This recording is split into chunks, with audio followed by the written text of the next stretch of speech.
What's up guys, and welcome back to another episode of Cork to Glory. This is episode number 21.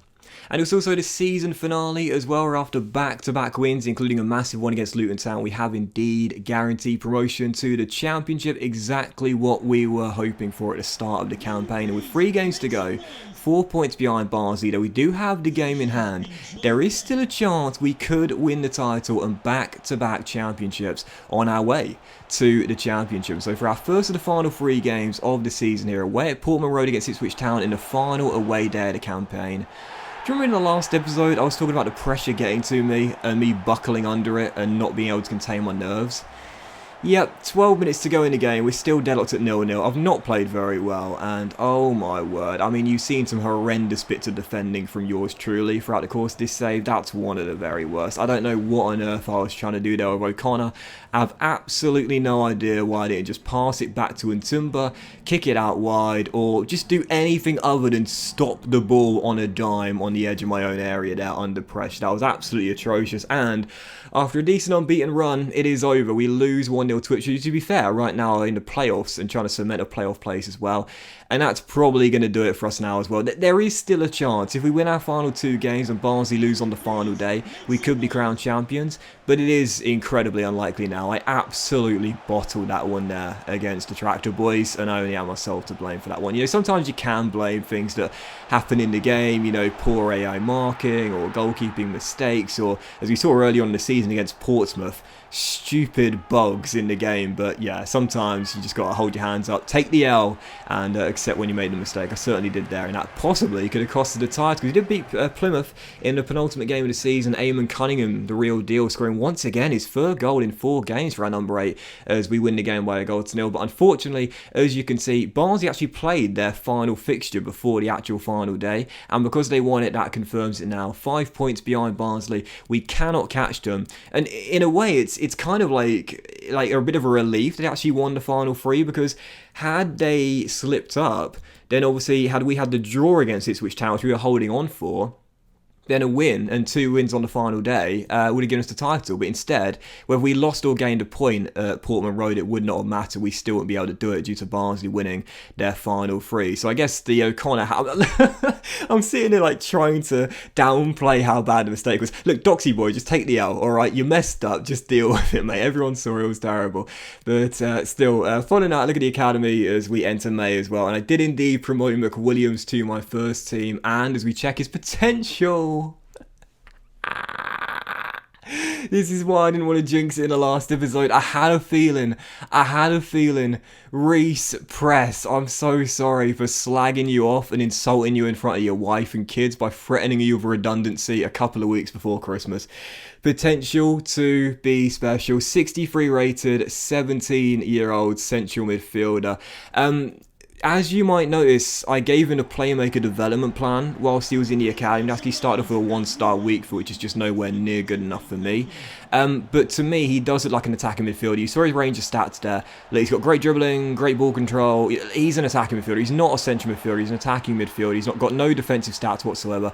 He is an attacking midfielder. How I'm going to play him alongside Eamon the real deal Cunningham on, you know, in the same lineup, I don't know, but I'll figure it out. Once that weak foot increases to like 4, perhaps even 5-star, I will start training him in the attacking midfield role. It'll only take him like 2 weeks to get that position change, and I'll probably see his overall jump up by a few as well, as he gets an assist on the final day as well on his debut too against Swindon Town, where this was crazy, man. Rock bottom Swindon Town coming to take us on, and I was thinking, oh yeah, we should thrash them easily with a B team, put a mixed lineup out there.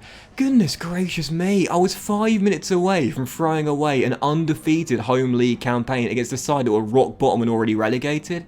Samuel Bell bailed me out, not for the first time this season, the final 5 minutes to confirm. We did finish up with 23 games played in Ireland, 0 defeats in our 2nd professional football campaign here in the Football League. So a final look at the league table, as you can see, we did indeed finish in 2nd place, and I say we finished in 2nd place, we started in 2nd place basically, and we were in 2nd place all season long. I wish I could remember when we dropped into the playoffs, when MK Dons leapfrogged us, because I think that was like match day 8, match day 9.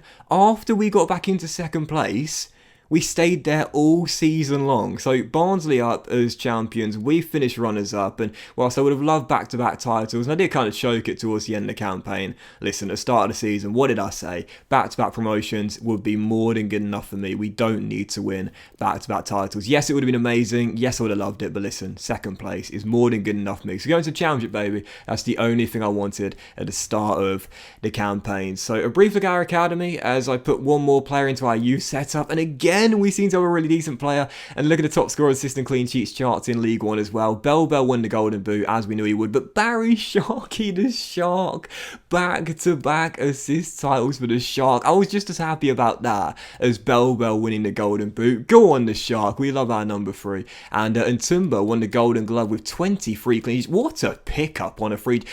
Two of our best players this season, if not our 2 best players, were picked up on free transfers. Bell and Ntumba as well. So look at the team of the tournament. We weren't snubbed this year. Sharky, Yates and Bell, 3 of our players in the team of the season. I don't know how on earth Ntumba missed out on the team of the season, but either way, 3 players getting represented there in the team of the season in League One. Of course, Bell did indeed win the Golden Boot, and Ntumba did win the goalkeeper of the tournament despite not getting to the team of the season. How that works, I do not know. And as for the player of the tournament, Samuel Bell. So good they named him twice. 69 overall now. He's been a man mountain this season, and I'll probably say the main reason, come on, let's be honest here, the main reason why we have been promoted to the Championship. I know he doesn't show great potential, but this guy's going to stay with us for a very long time. He is so he feels like a sort of like mid-70s to high 70 rated striker, even though he's only 69 overall. He's just got great pace, and I think you'd actually see, as I run you through the squad here as well, as Sharky, despite growing 6 ratings to 69 overall, 5-star weak foot now, quick, 85 stamina as well.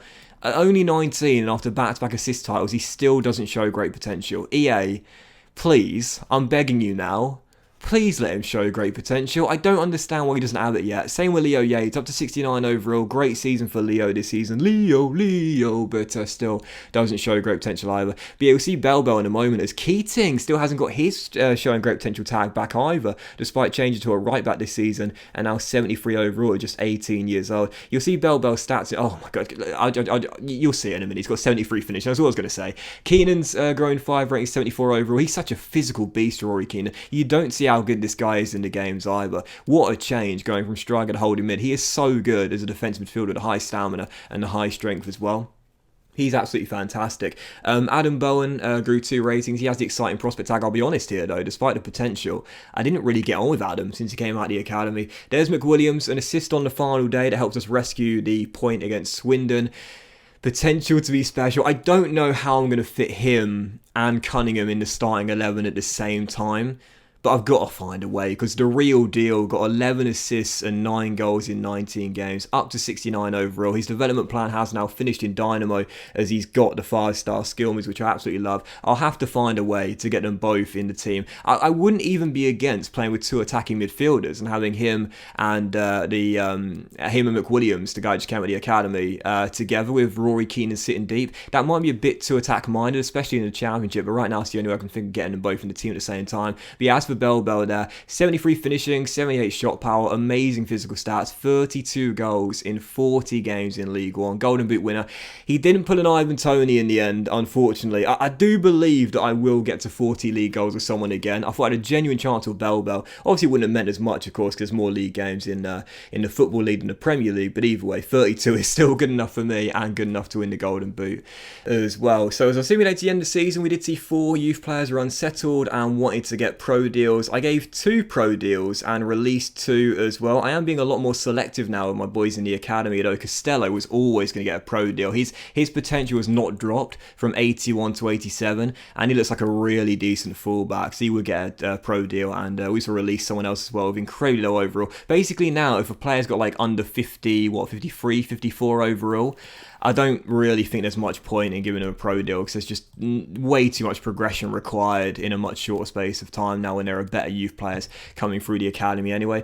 But look at our youth squad for one final time this season. Ryan Devine, who we just picked up, looks absolutely amazing. 65 rated 17-year-old fullback. I think personally, based on his range of stats, he could probably transition and play as a holding midfielder in this team. He does look really good though, so keep your eyes on him for next season. And that's what happened as well in the Cups this season around England. Luton Town won the League One playoffs. They're going with Austin Barnsley to the Premier League, the Championship, sorry, wish it was the Premier League. Walsall won the Papa John's Trophy. Man City won a domestic cup double, beating Liverpool in both finals at Wembley. Spurs won the Europa League, and Atletico Madrid won the Champions League, beating Liverpool as well. So 3 cup final defeats for Liverpool this season. That's heartbreak, that. But look at the Premier League, the Championship League table as well, as the 3 teams who went up from League One last season are going back down. That's Sunderland, Hull and Peterborough as well. I would have loved to have still had Sunderland and Hull in the Championship. Unfortunately not. Although again, as I always say, keep those league tables with a pinch of salt, because as you know, sometimes they can change. And that will do it then for the World Cup this season. Ireland are going to, you only have one representative, that's Rory Keane. I'll let you know how Ireland gets on in the very next episode, where we'll begin our 3rd season with Cork City in the Championships. Thank you for watching season 2, guys, and the season finale. I really hope you've enjoyed it, and if you have, then please do drop a like. Absolutely loving this save. Much love to you all. Hope you had a great weekend, and I'll see you for the season opener, our first episode of our first season in the Championship, in the very next episode very soon.